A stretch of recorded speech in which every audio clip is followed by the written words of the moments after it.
In a world where trombone players and musicians want to know the answers to burning questions, top trombone players, even me, are here with Paul the Trombonist Nowell to answer your burning questions.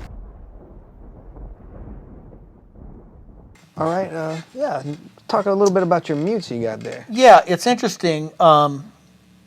I got a kazoo mute, and there's actually in my trombone quartet number 2, there's a notated part for the kazoo mute on the third part, which is my part in the Algonquin. I play third, and so it does exist in the published manuscript where it asks for kazoo mute. I have an OSHA thing. If you don't have a kazoo mute, which most people don't, you can put foil over the bell, or I'll show you in a moment. I'm going to put a pie tin over the bell, which is kind of a cool thing. Okay. This is the original kazoo mute. And what happened, I went into my good friends at Horn Improvement, which is our local music store. It's now called Berchand's Horn Improvement. And Jeff was there at the time, and a great trombone player, Ted Weed. And I brought him this old cup mute, and I said, you know what? I had a vision of like chains and rivets and, you know, skulls and things rattling like a South Ugandan gourd or something. And they tried everything they could, apparently at the expense of all their other work they were supposed to be doing, according to the guys in the shop. And they came up with hot gluing these kazoos to the end of it. So the kazoo mute works well. The first time I used it was in a thing that Mike Vlakovich had put together.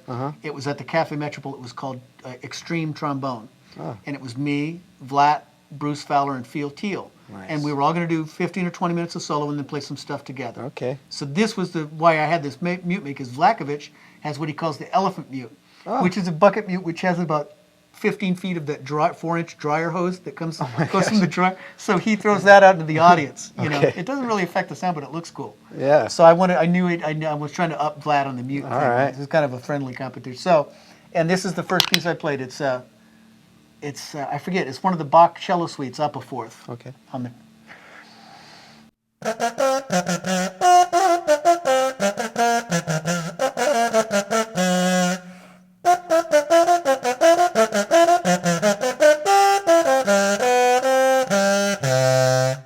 It works. I love it, and I have one. I have one with 7 kazoos on the end because I lost this one at a studio. Actually, Studio City Sound. I lost it at, and so I had another one made because I had a thing coming up where I needed it, and then I left that one in the trunk, and all the mutes melted off the end, so it's in the store getting fixed right now. Wow. The other thing I like to use is a pie tin without crust. And this gets a cool sound. I was using foil for a long time, and then I realized that if I used a pie tin, I might get a better, this is a fresh one, so I might get a good sound. I might get a thicker sound. So you just get around the bell there. It really, there's a lot of color variation on this. You wouldn't think. Okay. But, so sometimes it works and sometimes it doesn't. I haven't quite figured the science out of it. I do remember one time, I had one on there, and if I played the D flat above middle C, it would spin one way, and if I played the D flat below, it would spin another. That was the resonant frequency. It was cool, man. Yeah. Whoop. That's not going to work. So let's see. I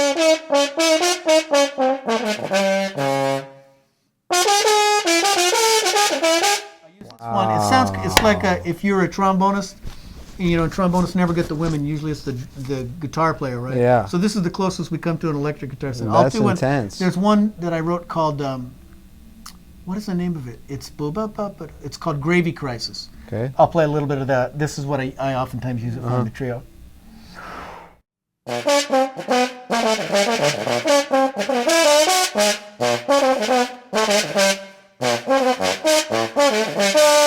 And you can see that when I get down to the third partial, it's not vibrating as much. So maybe if I tighten this, let's see what happens, right? Yeah. Because it's always a thing, man. So let's see if that helps the third partial. Whoop, sorry about that. No, it made it damper. So let's loosen it and see if that helps.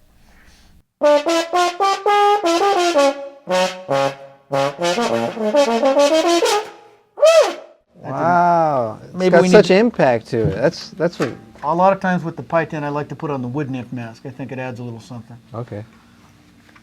Nice. Yeah. Yep. See, I got less. The wood nymph mask didn't help this time, man.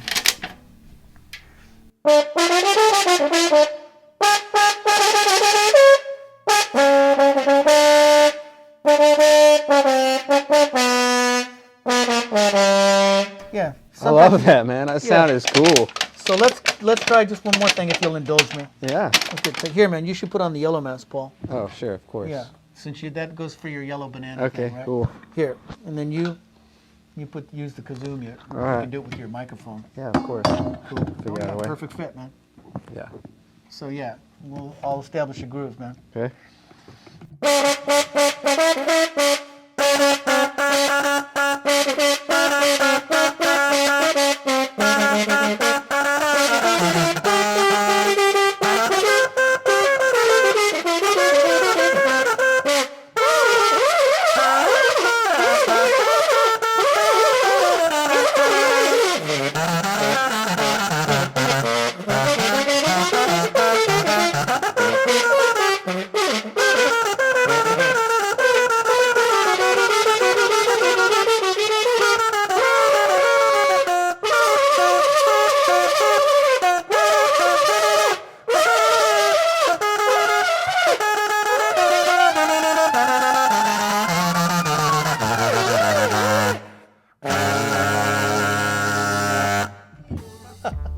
Badass. Would you like to eat together? There's lots of cereal, many types of cereal.